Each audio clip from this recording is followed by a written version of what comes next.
Ano bang tawag ko sa kanya? Darling? Tignan mo siya, Brad, hindi ako. Suotin mo. Sige. Ang singsing na ito, nabasa mo ba? Di yata narinig. Bilang tanda ng aking pag-ibig at pinapangako ko sa iyo. Kailanman hindi kita iiwanan. Yan. Sabihin mo na, tinatanggap ko. Sabihin mo naman sa kanya. Ang sing-sing na ito. Para sinabi niya, para sa iyo ang laban na ito. Ikaw naman. Kunin mo naman. Para sa iyo ang laban na ito. Sabihin mo sa kanya. Ano yung tawag mo sa kanya? Tignan mo siya, huwag ako. O, yan, sabi mo. Suotin mo. Suotin mo. Tignan mo yung mata niya. Ang siksik na ito. Bilang tanda. Pagkako ng pagkawag ko ang aking pag-ibig at pagmamahal sa iyo. At pinapangako ko. Hindi kita iwanan. Maski wala kang pera. Yun, praise God. Okay, sabihin mo, Brad. Tinatanggap ko. Okay, sa John, sila, Brad. Minsan ka lang ikasal, Brad. Tinatanggap ko ang singsing na ito bilang tanda ng pagmamahal sa akin. Okay? So, umupo kayo. Hindi naman kayo makapag, wala naman kayong una dyan, masakit ang lumuhod. Paano? Ilagay yung lambong. Wala pa kayong una dyan. Ano kayo? Para meron naman kayong silbi natin dito. Okay. Saan yung mga, wala na yung pagdaan mo, malis kaya pa. Sunod ko yung chord sa chord. Belo muna, tapos chord.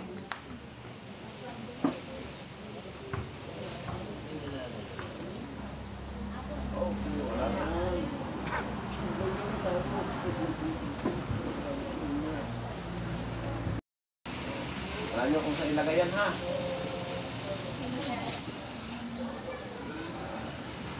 Kung marami ka ng sinukupan na ganyan niya, alam mo. Yung belo, yung chord.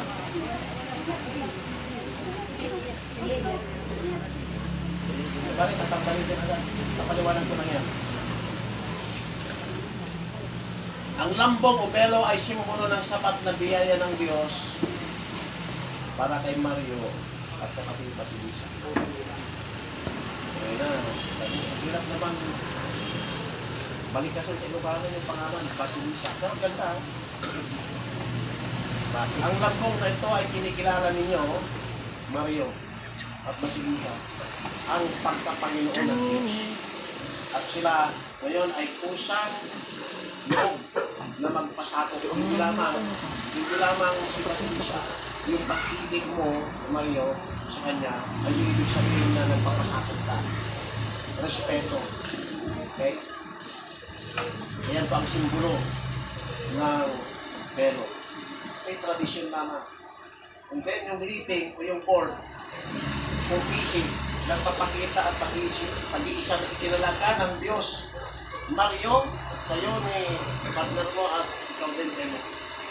Yung leaping na yan, pag may problema, hindi yan ginagamit para magpaliwakan. Ang ibig sabihin sa mga kayo pupunta, kasama mo siya. Kaya kung mayroon kayo pupunta, dapat kasama mo yung asawa mo. Ha? Bakit? Maiwan ka na lang. Nakabay ka man. Lupa. Gano'n. Gano'n. Ito. Noong binatang dalaga pa kayo, nahawakan mo po sa makaan. Noong may anak na kayo, malayo na yung sasakyan na iwan para asawa mo. Ay, para, bakit? Yung asawa mo na iwan. Tingnan nyo yan. Totoo itong sinasabi ko, nangyayari yan. Sana wag mong gawin yung Mario, ha? Okay, ikaw. Okay. Natawa ka, pero totoo ito. Oh. Yan ang pagpapakita ng pag-ibigan, pagkamahalan. Yan ang ibig sabihin niya. Ha? Mas ano mangyari? Nandiyan siya.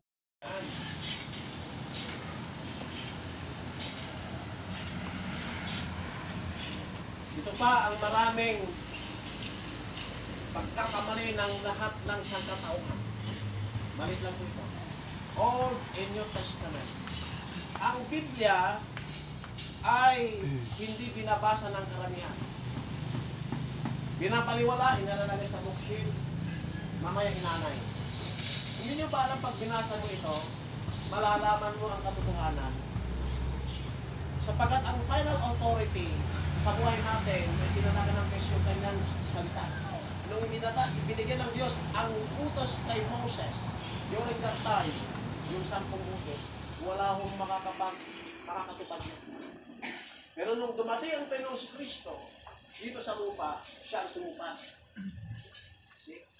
Nung may pato na sa krus ng Calvary, sabi niya, it is finished. Now, we are no longer under the law, we are now under the grace. Kaya biyaya lang ng Diyos na tayo po ay natutunan. Biyaya. Ang biyaya, regalo. Biyaya nga eh. Ang buhay na walang hanggan ay regalo. It is not a reward. It is done by the Lord Jesus Christ on the cross of Calvary when He said, Lord, forgive them for they know not what they do. Pero ang tao, ang Kristo sa panahon niya, mamamatay ka sa kasalanan mo pag hindi mo kilalain ako ay ako sa kanyang sinakita. Pag hindi mo kinilala na si Kristo ay siya yung pinako sa krus ng Kalbaryo at siya inibigay ang muling na buhay sa mga patay, and the third day, according to the Scripture, you will die in your sleep. Ayaw ng Diyos na mapahamak ang bawat isa sa atin. I don't care what denomination you belong. Pero ang sinasabi ko na sa'yo, if you don't believe what Christ has done, that's not Calvary, you will die. Ang simbahan na sinasabi ng Biblia, ang church, ayok na niligtas na tinubos ng Kristo. Building ito. This is not a church. A church ay yung tao. Hello? Yung mga sumampalataya sa ginawa ni Kristo sa krus ng Kalbaryo. Yung pupunta sa langit. Building ito. Yung maliit. Yung tangit yung church na. Ang ibig sabihin tao, tangit. Marami na magandang church, kahit na ugali. Hindi paganda ng building. Kundi yung ginawa ng Diyos sa buhay natin, na binago na niya sa atin. Amen? Na binago ka kapatid. Na binalago ka kapatid. Kaya kayo, nag-isang bibig sa akin. So huwag niyong babaliwalain ito. This book of the Lord sabi na, shall not depart out of thy mouth, but thou shalt read it day and night. So yung pong meditate. Talagang nanamnamin mo, iisipin mo yung mga salita. Kumbaga sa advice ng mga magulang mo, anak, naalala ko yung sinabi ng nanay ko, anak, kasi medyo pilyo ako dati, anak, kung alis naman sa bahay, tandaan mo ito, kami kadugo mo. Pag hindi ka na matulungan ng kaibigan mo, babalik ka. Di ba totoo yun? Di ba totoo yun? Kasi ano pang luko yung kadugo mo na yan, pag bumalik kadugo mo pa rin. Eh yung dugo na nananaita yung dugo ni Kristo. Inugasin na tayo sa lahat ng kasalanan natin. At meron pa pang buhay na walang dapat pinaniwalaan yung ginawa sa Kristo. Sapagat si Kristo ay hindi na natin namatay, ay nabuhay sa mga patay, at sino man sa mga sa kanya, may buhay na walang hanggan. Tayo, binigyan kayo ng buhay na walang hanggan, kaya pagluparan niyo ang Diyos, mga akong kayo sa akin. Amen. Okay. Ngayon po, malintay. Tayo. Ulang.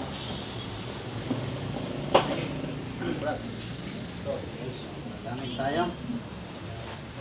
Our Father in heaven, during the life when we can approach the Lord our Lord Jesus Christ, for our sin, Lord Jesus, sa pagkakataon ito. Si Brother Mario at saka si Sister Lucilda, Panginoon, ay nandito ngayon sa inyo pong harapan mula sa bahay na ito, Panginoon. Pang magsimbahan, magkaisang dibdib, mula sa kanilang puso, Panginoon, sila po ay nagkaisa ngayon at ikaw po ang saksi. Maging kami na nandito na nakapalibot sa kanila, Panginoon. Kaya itong dalawang ito, Panginoon, ikaw ang palaging mamagitan sa kanila. Talian mo sila sa kanilang pag-ibig na pinag-isa nila, Panginoon. Kaya Lord, bigyan niyo po rin ng magandang puso ang bawat isa sa kanila. Manatili ang pag-ibig na yan, kasama ang malinis na puso, mapagpakumbabang puso, at masunuring puso sa bawat isa sa kanila.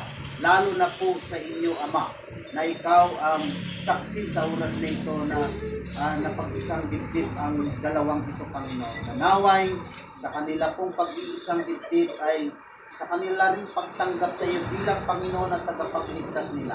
Naway maglingkod sila hanggat sa sila po ay magdeparture dito sa lupang ito, Panginoon, na aming pinalalagyan. At sa kabila po ng kanila pong pagbangon bilang isang pamilya, Panginoon, bigyan niyo po sila ng tiyaga, Panginoon, at pagtitiis ng bawat isa sa kanila, anuman ang hirap na kanilang danasin at ginhawa, naway ang pag-ibig nila, Panginoon, na hindi magbabago. Lord, ikaw at ikaw lamang po ang ahawak sa kanila at babago sa kanila. Ito po, Ama, ang aming pong samot dalangin sa pangalan ni Jesus na aming tagapagligtas. Amen. Amen. Okay. Ito po. Saan yung kandila? Kandila. Dami pang lagyan. Yung dalawang muna, yung dalawang maliit muna. Na.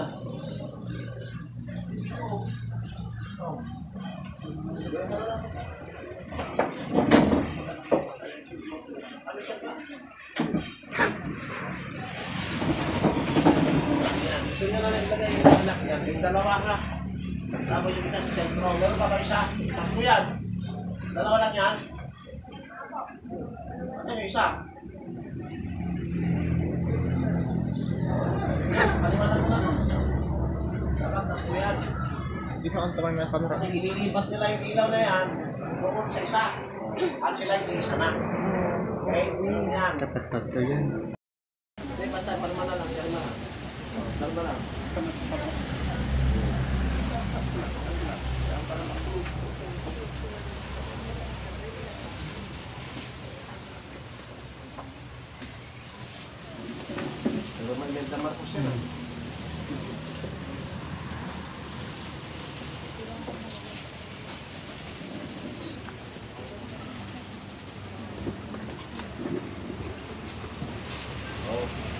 Bili mga nino at pinang. Mga ninang muna. Sa mga ninang po, 4 din po pirman ninyo.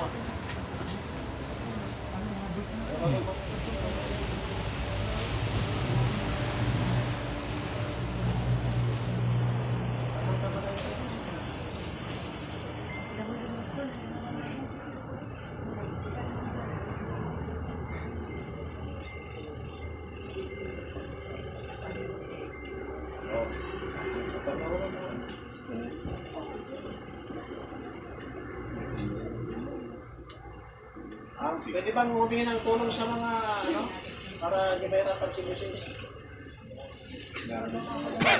Hindi naman sila ninang. Ano po yung pangalan niyo po, Dad? Ano pong pangalan niyo?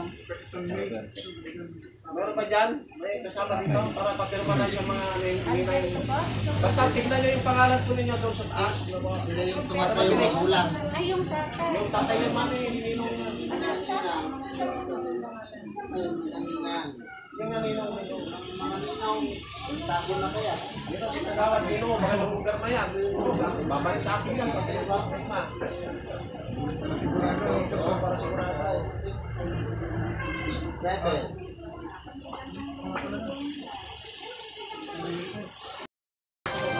Ladies and gentlemen, isang kagalakan na ating ipinipresent sa inyo, si Mario and Basilisa, Mr. and Mrs. Guman Gan. Congratulations and God bless you. You may now kiss the bride.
Kung kayo kaaway mga nagapo, ihigit po gawat at sala.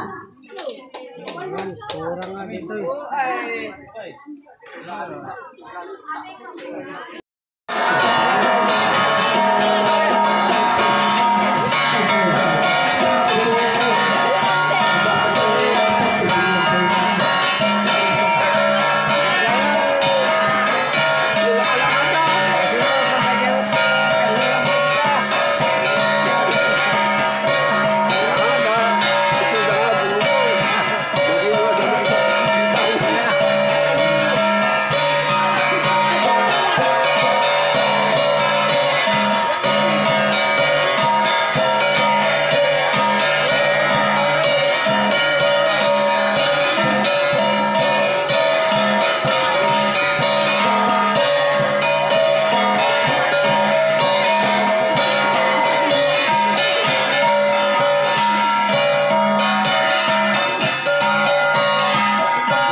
Napag-ito yung mga bibili.